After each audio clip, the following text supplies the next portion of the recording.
Hello hello மச்சான், சனிக்கிழமை சாயங்காலம் ஆயிடுச்சுடா, சரக்கு வாங்கிட்ட வா. ஏய் பேசாம இருடா, நீ ஃபோன் பண்ண அப்பயே நினைச்சேன். வேணாடா சாமி, நான் இனிமேல் அடிக்கிறது இல்லடா, விட்டுண்டா. எது அடிக்கிறது இல்லடா, விட்டுண்டா. இன்னே நீ கதை விட்டுட்டு இருக்க? டேய், நீ விளையாடிட்டு இருக்கியா? கிளம்பிவாடா. ஏய் மச்சி, நேற்று நைட்டு கனவுல கடவுள் வந்தாரு. ஆ, இனிமேல் நீ குடிக்காம இருந்தேன்னா உன் வாழ்க்கை சுபீச்சமா இருக்கும் அப்படின்னாரு. அதான் நேற்று நைட்ல இருந்து விட்டேன். நான் கோட்டரை கிட்டு போட்டுக்கிறியா? டேய், நீ காசு இல்லடா, இல்ல விட்டுடா. சரக்கு வாங்கி கொடுனா கூட நான் வாங்கி கொடுத்துருவேன். அந்த கடவுள் கனவுல வந்தாரு, கதை விட்டாருன்ற கதெல்லாம் வேணாம். ஒழுங்கு மதியம் கிளம்பி வா. ஏய் வேணாம் சொல்றேன்ல, விட்றா. மச்சான், நீ மட்டும் இப்போ வரலன்னு வச்சுக்க, கட்டிங்ல பால் டைல் ஊத்தி குத்தி செத்துருவேன் மச்சான் நானு.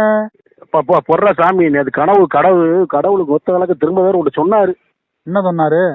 நீ ஏன் திருந்த நினைச்சாலும் ஒரு குடியார திருந்த விட மாட்டியான் அப்படின்னாரு. அதே தான் நடக்குது இப்ப. சின்ன பொருள் வரேன்.